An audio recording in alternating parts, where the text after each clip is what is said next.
Le planif. Ici, chaque dollar est une pièce de collection façonnée avec art et précision. Préparez-vous à pénétrer un univers où l'argent ne dort jamais. Il maîtrise l'art de transformer vos investissements en or. Le balado, le planif. Voici Fabien Major. Bonjour, bienvenue au balado Le Planif. On a tout un épisode pour vous consacré à l'investissement avec d'abord dans l'angle mort avec Isabelle Bérard, on va parler de l'illusion du rendement brut. Quand on regarde le rendement d'un fonds, d'un FNB, d'un portefeuille en général, on a tendance à croire que c'est ce qu'on obtient vraiment dans nos poches, mais il y a des pièges. C'est justement ce que va débusquer Isabelle Bérard. Il sera question des crises dans la question du beau-frère qui est en fait une question de belle-sœur aujourd'hui. Stéphanie de Lac-Brome dit avec toutes les crises et tout ce qu'on entend comme mauvaises nouvelles dans l'actualité, c'est certain, la bourse va s'effondrer. Ne vaut-il pas mieux sortir du marché? On va poser la question à notre invité Alain Desbiens, qui, lui, est ambassadeur des FNB chez BMO, Marchés mondiaux, et il va donc décortiquer l'univers des FNB. Le balado, le planif débute à l'instant. Le balado, le planif. Dans l'angle mort, avec Isabelle Bérard.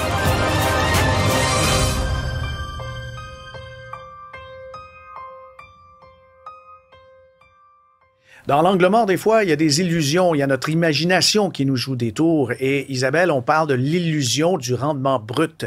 C'est pas avec ça, bien sûr, qu'on finance une retraite. Non, puis les gens ont souvent tendance à se comparer. Donc, ils vont soit se comparer entre amis, en famille, ou encore ils vont regarder des fiches de produits, puis ils vont regarder le rendement qui est affiché. Mais ce qu'on oublie souvent, c'est que ce qui est affiché, c'est le rendement brut. C'est pas nécessairement le rendement net. Donc, le rendement brut, c'est la promesse, mais le rendement net, c'est la réalité. Ce qu'il faut penser, c'est que si on a de l'argent investi dans des comptes non enregistrés, donc ça veut dire que ce n'est pas un CELI, ce n'est pas un REER, ni un CELIAC. Un compte de placement. Donc, un compte de placement où nos revenus de placement vont être imposés. Donc, dans cette situation-là, selon le type de placement qu'on va avoir ou le type de revenu généré, le rendement net après impôt ne sera pas nécessairement le même parce que les différents revenus de placement ont tous une réalité fiscale différente les uns des autres. Donc, si on prend un exemple peut-être un petit peu plus concret, disons que vous regardez différents placements puis vous voyez tous le même rendement pour chacun, donc 5 de rendement. Si ce sont des intérêts, les intérêts, c'est considéré comme étant un revenu ordinaire, 100 imposable. Donc, si vous faites 1 000 $ d'intérêt, c'est 1 000 $. C'est presque comme du revenu d'emploi. Oui, c'est ça. Donc, c'est 1 000 $ que vous ajoutez à votre déclaration de revenus, puis selon votre taux marginal d'imposition, vous allez payer l'impôt sur le 1 000 $. Ce qui veut dire que votre rendement net n'est plus de 5 %. Selon votre taux marginal d'imposition, ça va plutôt varier entre 2,8 et 3 % au réel. Oh! Si c'est plutôt du dividende canadien, bien là, à ce moment-là, le dividende canadien est admissible à un crédit d'impôt pour dividende. Donc, au niveau de la fiscalité, c'est un peu plus avantageux. Évidemment, il y a quand même de l'impôt à payer, ce qui veut dire que le rendement net va plus tourner autour de 4,2 % là, environ. OK, c'est déjà plus intéressant. C'est déjà plus intéressant. Si c'est du dividende étranger, donc qui provient d'ailleurs qu'au Canada, bien là, le traitement fiscal va être comme un revenu d'intérêt. Donc, comme des dividendes de sociétés américaines? Oui, comme des dividendes de sociétés américaines. Donc, ça va être comme les intérêts, en fait, c'est 100 % imposable. Donc, on ajoute la totalité à notre déclaration de revenus. Donc, c'est le même résultat que les revenus d'intérêt. Là, on parle de entre 2,8 et 3 % de rendement net. Et si c'est du gain en capital, bien là, le gain en capital, c'est seulement la moitié du gain qui est imposé et évidemment selon votre taux marginal d'imposition. Donc là aussi, on se retrouve plus avec un taux de rendement net réel là, qui va tourner autour de 4,25 %. OK, donc c'est déjà beaucoup mieux. C'est déjà beaucoup mieux. Donc, on comprend ici là, que la fiscalité peut avoir un impact réel sur le rendement que vous générez dans vos placements. Donc, le fait de bien choisir les types d'actifs qu'on va détenir dans chacun de nos types de comptes qu'on a peut faire une grande différence sur notre résultat réel là, à la fin, là. Alors, ça m'amène des fois peut-être à l'observation. Certains investisseurs vont faire leur chiffrier Excel, vont se dire, OK, j'ai eu dans la dernière année un rendement de 15. Je vais faire mes projections avec du 15. Déjà, je pense qu'on a un problème. Et puis, si on ne tient pas compte de l'impôt, ça ne marche pas, là. Non, c'est ça. Ça ne fonctionne pas. Donc, évidemment, les petits conseils que j'aurais à vous donner, là, comment éviter cette illusion-là. Première chose, bien, comprenez bien la fiscalité de chacun des types de revenus qui peut être généré par les différents types de placements. Oui. Les projections, les taux, on s'en tient à des taux qui sont un peu plus peut-être à très long terme dans une catégorie plutôt que d'y aller avec le résultat qui a peut-être été spectaculaire l'année précédente. Oui, c'est sûr que il y a des années où les marchés sont bons, il y a des années où les marchés sont moins bons. C'est pas parce qu'on fait 15 % une année donnée qu'on va faire du 15 % année après année en moyenne. Donc, il faut regarder plus une moyenne long terme qui est plus raisonnable. Évidemment, vous pouvez regarder vos relevés de placement, voir c'est quoi vos revenus depuis le tout création, début. Ouais. C'est ça. Puis ça peut vous donner une idée là, un petit peu plus réaliste. Alors, le brut, c'est une illusion. Il faut tenir compte de l'impôt et des frais.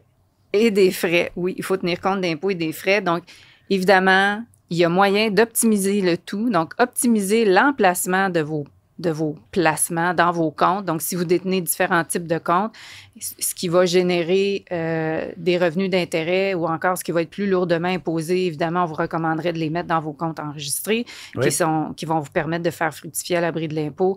Et ce qui va être moins lourdement imposé, là, vous pourriez envisager les mettre dans vos comptes non enregistrés. Le balado, le planif. Le planif. Le prochain invité, vous le connaissez peut-être en le qualifiant de Monsieur FNB parce que c'est lui, Alain Desbiens. Bonjour. Bonjour, Fabien. Alain, maintenant, on peut dire que tu es l'ambassadeur des FNB chez BMO, marché mondiaux, oui? Gestion mondiale d'actifs. Gestion mondiale d'actifs, d'accord. Alors, enchanté. Merci Première beaucoup. fois qu'on te reçoit au balado Le Planif. Merci pour l'invitation. Qu'est-ce qui a fait à un moment donné que tu t'es spécialisé, tu as pris une tendance vers les FNB, les fonds négociés en bourse? En fait, ma carrière, c'est deux parties. Les premiers 15 ans de ma carrière, j'ai été conseiller dans les sociétés de fiducie. J'ai été conseiller en valeurs mobilières. J'ai géré une firme de valeurs mobilières. Ensuite, j'ai fait de la distribution de placement au sein d'une firme québécoise que tu connais sans doute, Talvest, auprès de M. Desjardins. Par la suite, j'ai retravaillé avec lui du côté de Fiera Capital pour le développement des produits alternatifs. Et en 2010, on m'a offert l'opportunité de travailler avec des gens qui avaient structuré les premiers fonds négociés en bourse au monde. Parce que les gens le savent peu au Canada, mais le premier FNB d'action au monde, il a été fait au Canada. Le premier FNB de revenus fixes au monde, il a été fait aussi au Canada. Et on m'offrait de travailler avec cette équipe-là en 2010 qui s'était joint à la BMO pour créer la division. OK. Mais c'était quand même audacieux parce que les FNB, dans la tête des gens, le réflexe, c'est Vanguard. Dans le temps, on parlait des iShares, mais c'est BlackRock. Et BMO, donc, a choisi quand même un terrain un peu difficile. J'adore ce que tu dis parce qu'effectivement, en 2010, je rencontrais évidemment des collègues de l'industrie et on me disait « T'es fou. Tu t'en vas vendre des fonds négociés en bourse chez BMO. Comment vous allez faire par rapport aux Américains? » Puis encore là, je pense qu'il y a toujours un travail d'éducation à faire sur le fait que les premiers fonds négociés en bourse au monde, ils ont été faits ici. Et l'équipe auquel je me joignais, même si on n'avait que 28 FNB à l'époque, 1 demi-milliard d'actifs, il y avait une expertise de niveau mondial pour la création des fonds négociés en bourse. Et c'est vraiment ça que j'ai cherché, évidemment, lorsque je me suis joint à l'équipe. Donc, je te dirais que c'est comme deux parties de ma vie. Première 15 années, courtier, gestionnaire de firmes de valeurs mobilières, distributeur de fonds, de produits alternatifs. Et depuis 15 ans, je fais de la distribution de fonds négociés en bourse. OK. Mais aujourd'hui, c'est un marché vraiment très étendu. Il n'y a plus que de la gestion passive, beaucoup de gestion active, gestion factorielle. On va essayer ensemble de démêler un peu tout ça. On a un expert, bonne nouvelle. Et puis, Alain, tu as vu cette évolution et au début, il semblait y avoir opposition. Gestion active, gestion passive. Et là, il y a de moins en moins de frontières. C'est un peu flou, là. Bien, en fait, ce n'est qu'une boîte, un fonds négocié en bourse, comme un fonds commun, d'ailleurs. Ce qui est important, c'est pour ça que les gens utilisent des conseillers, utilisent des gestionnaires de portefeuille, des planificateurs financiers, c'est pour ouvrir la boîte, pour comprendre ce qu'on a à l'intérieur. D'ailleurs, au Canada, sans rentrer dans du trop de technique, ce sont les mêmes régulateurs qui, 81-102, 81-104, qui supervisent les fonds négociés en bourse et aussi les fonds communs. Donc, c'est une boîte dans laquelle on peut mettre des produits indiciels, des produits de gestion active, des produits à effet de levier. Donc, ce qui est important, c'est de bien comprendre ce que l'on a dans la boîte. Puis le changement de paradigme, je te dirais, quand j'ai commencé, c'était une industrie qui était surtout vue, je te dirais, du côté institutionnel, alors qu'aujourd'hui, l'industrie, c'est à peu près 630 milliards. Le tiers est contrôlé par l'institutionnel, le tiers est contrôlé par des gens comme toi, des gestionnaires de portefeuille, des conseillers, et le tiers en courtage à escompte. Donc, vraiment, c'est devenu un outil de démocratisation au Canada très, très grand qui a fait en sorte aussi de faire baisser les frais de gestion à la fois en fonds communs, à la fois en fonds négociés en bourse. Parce que de plus en plus, nos FNB sont offerts en version qu'en fonds communs et vice-versa aussi. Oui. Donc, on amène le meilleur de la gestion active en FNB, on amène le meilleur de la gestion indicielle et factorielle du côté fonds communs. OK. Comment définis-tu la gestion factorielle? Bien, on part toujours d'un indice de référence, que ce soit le S&P 500. À partir de ça, bien, on va aller chercher quelque chose que l'on désire dans notre portefeuille. Est-ce que ce sont des titres à dividendes? Est-ce que ce sont des titres de petite capitalisation? Est-ce que ce sont des titres, évidemment, qui coûtent moins cher, ce qu'on appelle le style valeur? Est-ce que ce sont des titres qui ont un plus fort potentiel de croissance? Ou est-ce que ce sont des titres qui sont des leaders dans leur industrie et qui ont un haut niveau de bénéfice, que j'appellerais des titres de qualité. Donc, à partir d'un indice, on vient par une méthodologie. Elle peut être indicielle ou en gestion active. Venir chercher, exemple, du côté de l'indice canadien, on a à peu près 300 titres dans le marché canadien. Bien, on va venir chercher 50 à 100 titres qui vont venir chercher, capturer ce que nous, on désire. On fait des tris. Oui. Au Canada, les titres à dividendes sont importants parce que le 2/3 des actifs au Canada sont dans des comptes taxables. Les dividendes canadiens donnent des crédits d'impôt. Donc, tout ce segment-là, c'est un segment qui est très, très fort. Qu'est-ce qui a fait que BMO a réussi à passer devant les grands joueurs américains et internationaux? C'est une anomalie dans le marché mondial des ETF. Oui, tu as tout à fait raison. 12 ans de suite, on a fini numéro 1 en vente nette au Canada. C'est le seul marché au monde où c'était pas Vanguard ou iShares qui a terminé numéro 1. Puis je le répète, je pense qu'au Canada, il faut en être fier. C'est dans notre ADN, les fonds négociés en bourse. Donc, il y avait une expertise. Il faut dire aussi qu'il y a un contexte. Quand je me suis joint à FNB BMO, nous n'étions que 4 fournisseurs. Aujourd'hui, il y en a 45. Oh. Quand je me suis joint au FNB BMO, il y avait 100 produits. Il y avait un besoin d'éducation. On a vraiment couvert le Canada. On a vraiment, au Québec, fait énormément de formation. Je pense que ça nous a aidés. On a lancé aussi des solutions que les gens attendaient. On avait aussi des prix qui était intéressant pour les conseillers et pour les investisseurs. Donc, je pense que c'est un petit peu tout ça, mais aussi la confiance de travailler avec une équipe très forte. Je reviens beaucoup là-dessus. L'expertise est importante et vraiment, on amenait une expertise pour nos clients institutionnels, pour les gestionnaires de portefeuille, les conseillers et aussi pour les investisseurs. OK. Faire maintenant un petit peu d'éducation au niveau de la structure. Un fonds négocié en bourse, un fonds commun, tu l'as dit tantôt, c'est la même chose. Gestion professionnelle, structure professionnelle.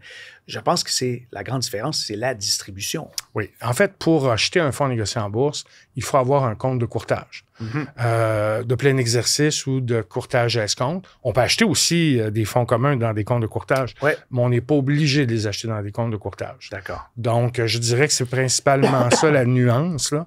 Et aussi que pendant la journée, bien évidemment, lorsqu'on achète un produit qui s'appelle un FNB, il y a des actions à l'intérieur, bien, pendant la journée, il y a des changements de prix sur les marchés boursiers.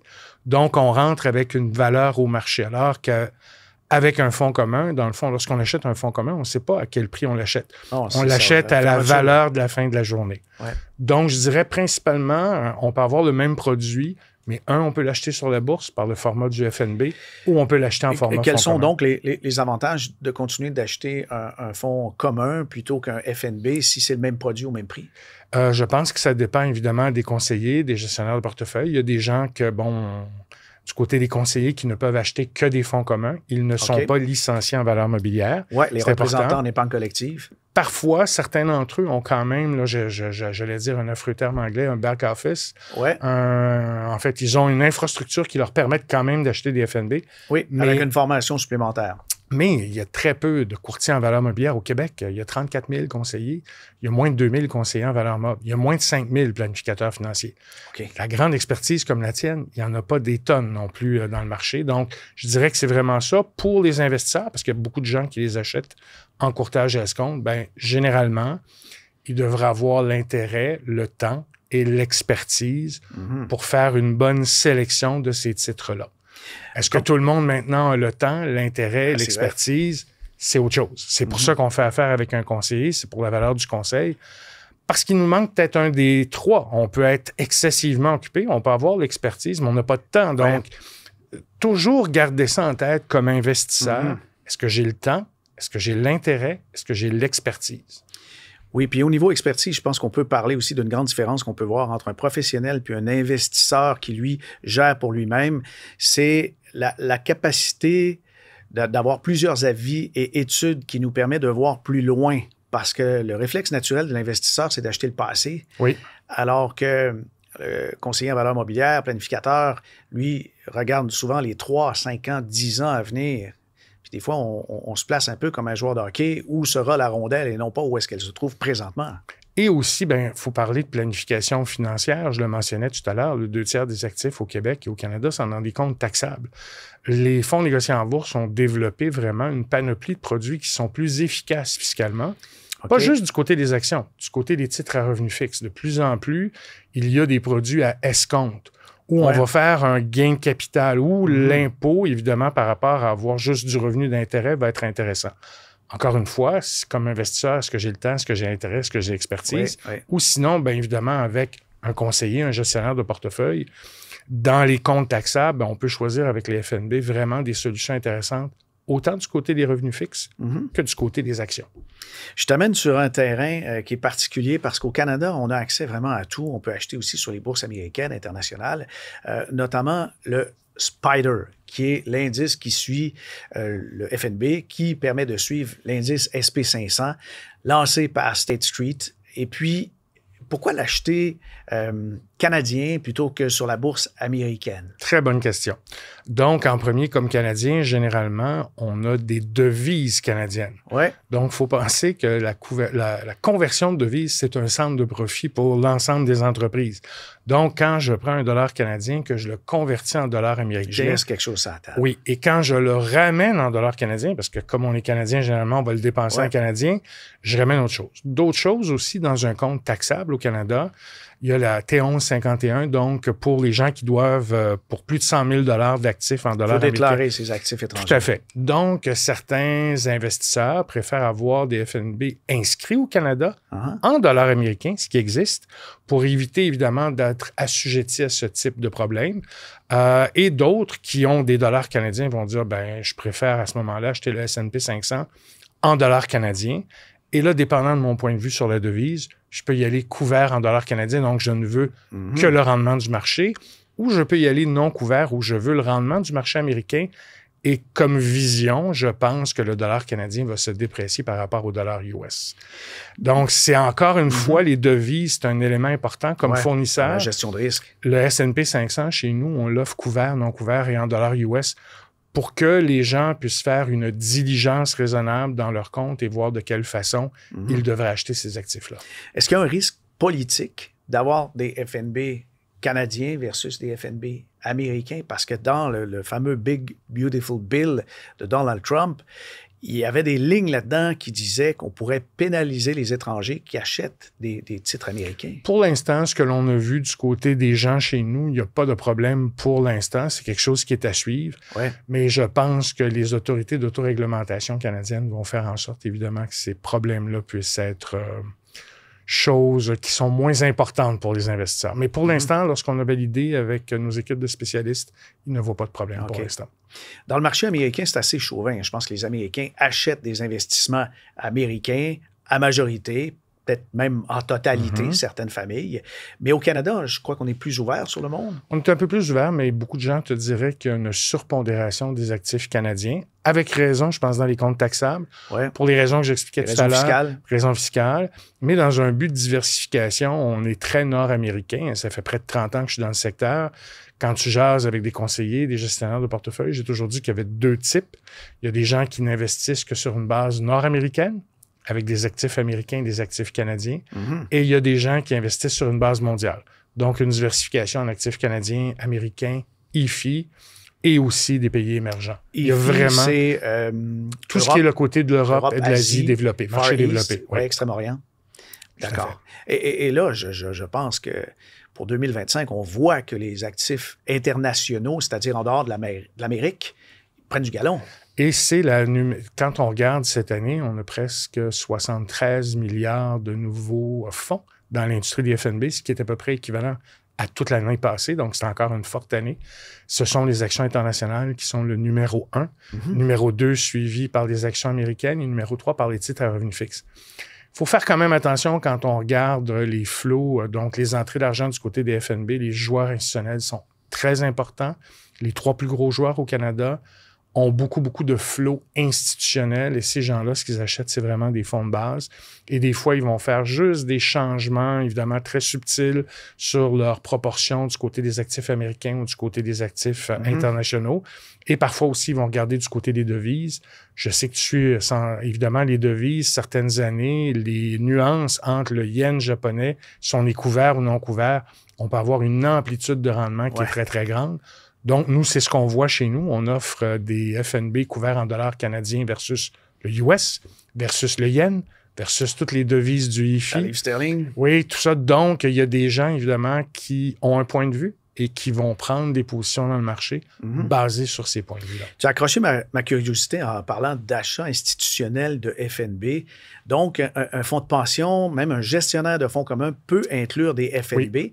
Est-ce qu'il les achète au même prix que le particulier? Oui, généralement, oui. Je pense qu'il faudrait avoir à peu près un 500 millions ou 1 milliard, puis que la personne demeure là, pour exemple, plus que 6 mois, 1 an, pour avoir une tarification. Mais généralement, c'est ce que j'aime de la démocratisation des FNB, c'est que le même produit peut être acheté par la caisse de dépôt, par Fabien, par Alain dans son compte de courtage à Escompte. Oui, par le beau-frère. Tout à fait. Mais les gens peuvent l'acheter sans avoir nécessairement le même point de vue. Du côté institutionnel, ça peut être sur un horizon qui est plus court. Du côté du conseiller, ça peut être une question de rééquilibrage. Du côté de l'investisseur, ça peut être évidemment dans son REER pour une longue période. Mais le même produit peut être acheté, il est très liquide pour les 3 marchés. Tout titre confondu à la Bourse de New York, on regarde la durée de détention des actions des FNB, c'est rendu à 5 mois. Y a-t-il quelque chose qui s'est perdu dans la littératie financière puis de l'apprentissage de l'investisseur moyen? Je pense que ce que l'on a, c'est de la technologie qui favorise évidemment le trading, donc la négociation. Je m'excuse si je prends des anglicismes. Ouais. C'est un peu le problème de notre industrie. Donc, ça a favorisé, je pense, beaucoup plus de transactions. Puis, je dois le dire, il y a beaucoup de courtage escompte qui se fait au Canada et aux États-Unis. C'est un secteur qui est excessivement en croissance. Et je pense qu'il y a pas tout le monde nécessairement à l'intérieur des gens qui transigent ont le temps, ont l'intérêt et ont l'expertise. Le nombre de fois que je vais sur les forums d'investissement au Canada et que je vois, j'ai pas de fonds d'urgence, j'ai pris mon fonds d'urgence pour mettre dans X, Y, Z produits. Oui, ou dans le Nasdaq. Oui. Autre chose aussi auquel il faut réfléchir, c'est que dans le monde, il y a des études qui nous disent que ce sont les États-Unis, le Canada et l'Australie qui sont les 3 pays où l'actionnariat est le plus important dans le monde. L'actionnariat est beaucoup plus important en Amérique du Nord, en Australie, qu'il ne l'est en Europe du côté des investisseurs. Okay. Donc, je pense que ceci, expliquant un peu cela, c'est peut-être pour ça aussi qu'il y a autant de gens qui ont une mentalité de casino. Parce que vraiment, pour transiger aussi rapidement que ça, j'appelle ça une mentalité de casino. Et ce serait quoi la détention optimale pour acheter un indice ou FNB qui soit actif ou pas? Bien, ça devrait être basé sur ton espérance de vie. Ah oui? Oui. Bon, moi, j'ai la jeune soixantaine, j'ai 61 ans, t'es planificateur financier. Donc, tu sais que j'ai de bonnes chances de vivre jusqu'à 90 ans. Mais si tu fais ma planification financière, tu ne le feras pas à 90 ans parce que j'ai 50 % de risque de décès. Tu vas le faire avec un 25 % de risque de survie, probablement jusqu'à 94, 95 ans. Donc, devant moi, j'ai une trentaine d'années de détention de ces actifs-là. Personnellement, c'est ma vision. Moi, j'ai de la répartition d'actifs et je la garde à long terme. Je t'amène sur un terrain particulier. C'est un peu plate, hein, mais c'est la façon, je pense, de croître, de devenir, évidemment, indépendant financièrement. Je ne vais pas dire riche, indépendant financièrement et de le demeurer et d'avoir du conseil. Mais les belles business se sont bâtis avec du temps. Oui. Puis ça en nécessite aussi dans l'investissement parce qu'il y a des périodes longues, hein? Et ça prend un fonds d'urgence pour être capable, évidemment, d'avoir l'estomac. Et de laisser son argent investi. Tout à fait. Tout à fait. Alors, dans les FNB, on a les grands indices de ce monde, Mais il ne peut pas se passer quelque chose si tout le monde utilise un même bon produit. Il ne peut pas arriver une forme de carence à un moment donné parce que si je regarde l'univers de tous les investissements publics, là, c'est peut-être 65 000 titres négociés sur les bourses dans le monde. Si on utilise les 3 000 mêmes titres tout le temps, on va payer de plus en plus cher ces titres-là. Les valorisations risquent d'exploser et le risque peut-être aussi. Bien, quand je regarde au Canada, si je regarde du côté des FNB, je te mentionnais tout à l'heure que l'industrie, c'est 600 milliards d'actifs. Ouais. À l'intérieur de ça, si je me rappelle bien, là, de mémoire, les actions, c'est 68 % de ça. Et la partie canadienne à l'intérieur de ça, par exemple, c'est à peu près 20 %. Donc, on parle de 100 milliards en actions canadiennes qui ne répliquent pas tous le TSX. Non. Donc, du côté des FNB, je vois peu cet impact-là. C'est encore très petit. L'industrie, moi, quand j'ai commencé, l'industrie des FNB, c'était à peu près 4 à 5 % de la valeur de l'industrie des fonds communs. Aujourd'hui, je te donne les dernières. Je n'ai pas donné trop de chiffres aujourd'hui, mais j'en donne un. Les FNB, c'est à peu près 630 milliards. Les fonds communs, c'est à peu près 2400 milliards. Donc, les FNB ne représentent que 25 % de la valeur des fonds communs. Okay. Et toute cette industrie-là, des FNB, des fonds communs, c'est à peu près 36 % de l'avoir des Canadiens. Il y a 3 fois, 4 fois plus d'argent dans les comptes de banque, dans les certificats de placement garantis qui viennent du moins d'1 an. Donc, ça fait partie d'une diversification de portefeuille. Mais même si j'aime la croissance qu'on a dans notre industrie, elle est très grande. Ouais. C'est 20 % par année. Donc, ça veut dire que ça double à peu près aux 3 ans et demi. C'est encore tout petit quand je regarde l'ensemble de l'univers canadien et quand je regarde même les fonds communs. OK. Alors, il y a de la place. Oui. On n'a pas à s'empêcher de dormir. Surtout que tout le monde dans les FNB ne réplique pas que le S&P 500, que le TSX, que le MSCI EFI. Non, on parlait des facteurs. Ça s'est raffiné. Même que je dirais peut-être que l'enjeu dans les prochaines années, c'est un enjeu de surabondance de produits financiers. Pas juste en passant du côté des FNB, mais du côté des fonds communs. Il y a 45 firmes à peu près de FNB au Canada. Il y en a 124 de fonds communs. Les conseillers ne peuvent pas suivre 200 firmes. Non. Donc, ils choisissent certaines firmes, évidemment, avec lesquelles elles font un suivi. Et généralement, les plus grandes en fonds communs, les plus grandes en FNB vont chercher la majorité, évidemment, des flots parce qu'elles sont là en tout temps pour donner, évidemment, du conseil, de l'expertise, du service. Il y a de la surabondance parfois auprès de certaines firmes de FNB. On voit des FNB ultra spécialisés. Oui. Et il y en a qui vont ne présenter qu'un seul titre. Oui. Pourquoi faire un FNB alors qu'on pourrait acheter juste l'action? C'est drôle, j'écris pour Finance et Investissement. J'ai fait une entrevue récemment avec Rajeev Silgardo qui m'a engagé, qui est le créateur des premiers FNB au monde. Et je lui ai posé cette question-là sur la prolifération des fonds négociés en bourse. Puis lui, ce qu'il dit, je suis tout à fait d'accord avec lui, il y a beaucoup d'innovation qui se fait. Mais ce qui est important, c'est que cette innovation-là va donner aux investisseurs le rendement auquel ils s'attendent. Et c'est un peu ça le problème, c'est que maintenant, il y a des types de produits qui sortent dans l'industrie, FNB, fonds communs, produits structurés, qui sont, où il y a un design qui est fait, je dirais, pour les gens qui sont en courtage escompte, parce que les conseillers n'achètent pas ce type de produit-là. Les conseillers n'achètent pas des effets de levier 3 fois la hausse, 3 fois la baisse, ou des États-Unis 5 fois la hausse, 5 fois la baisse. Là, je te vois les yeux qui bougent, parce que c'est de la détention journalière. On n'est plus dans le 5 mois, on est dans de la détention qui devrait être quotidienne. Sans ça, ton rendement s'écarte. C'est quelques heures.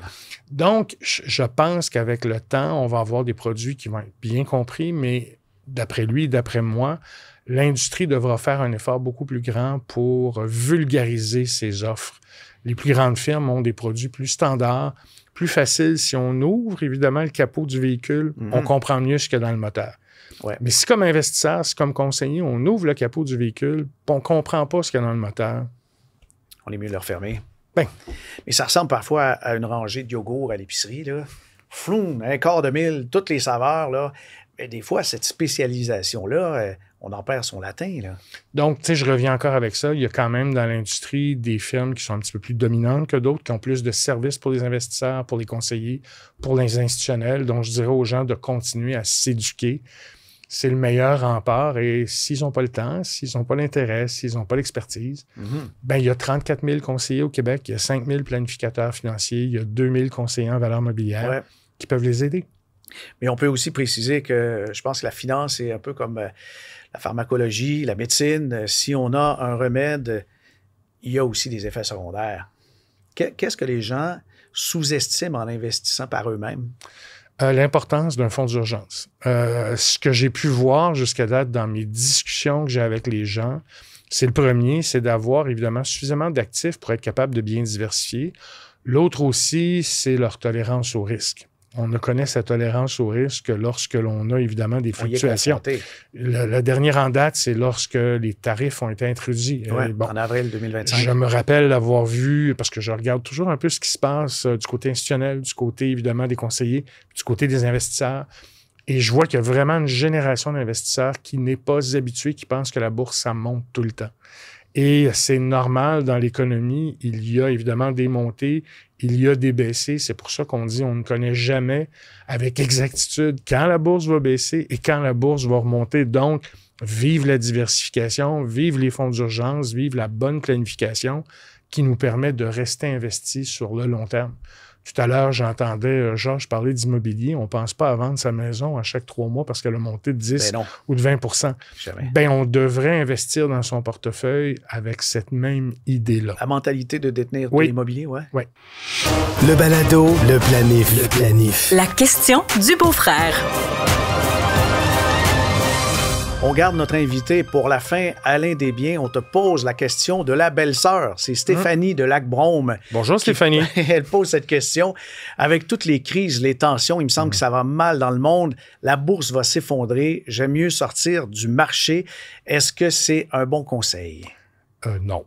Ce que je dirais à Stéphanie, c'est de revalider en premier, évidemment, qui lui a donné ce conseil-là. Est-ce que c'est un beau-frère ou une belle-sœur qui lui a dit que la bourse allait s'effondrer? C'est sa belle-sœur. C'est sa belle-sœur. Donc, je pense que, encore une fois, pour les gens qui font du courtage à escompte, on doit toujours se demander est-ce que j'ai le temps, est-ce que j'ai l'intérêt, est-ce que j'ai l'expertise?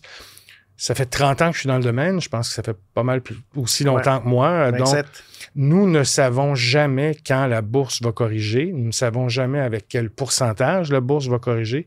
Et nous ne savons jamais quand la bourse va reprendre. Et plus les mouvements sont brusques, plus les remontées aussi sont rapides. Oui.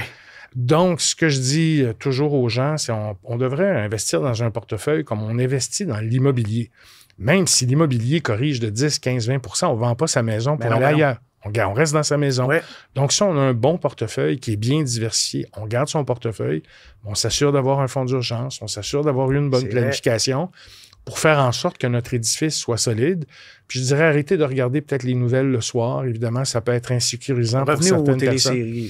Non, mais je pense que ce sont quand même des éléments importants. Il y a vraiment beaucoup de gens qui n'ont pas de fonds d'urgence. C'est pour moi une base avant de commencer à diversifier. Ouais. Puis évidemment, il y a toujours la notion du conseil. On sait que les conseillers, c'est une espèce un petit peu en voie de disparition aux États-Unis. Il en manque 100 000.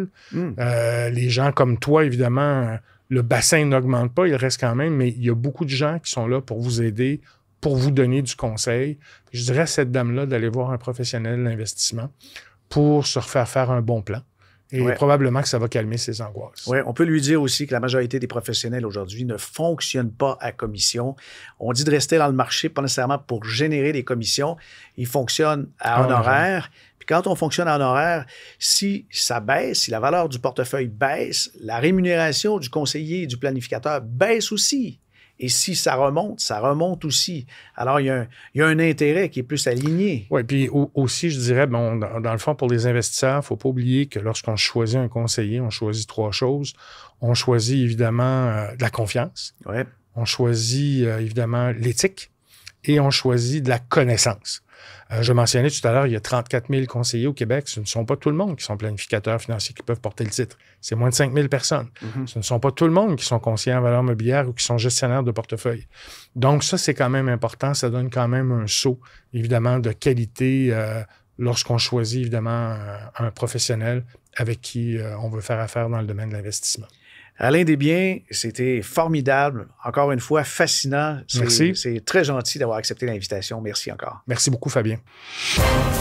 Le balado, le planif. Ça conclut l'épisode pour aujourd'hui, mais si vous avez des questions, des suggestions à nous faire, des demandes particulières, vous pouvez m'écrire fm@fabienmajor.com. Merci à l'équipe de Cube Studio pour la production, montage, éclairage et aussi la patience. Vous pouvez les contacter pour vos besoins à pub@cube.ca.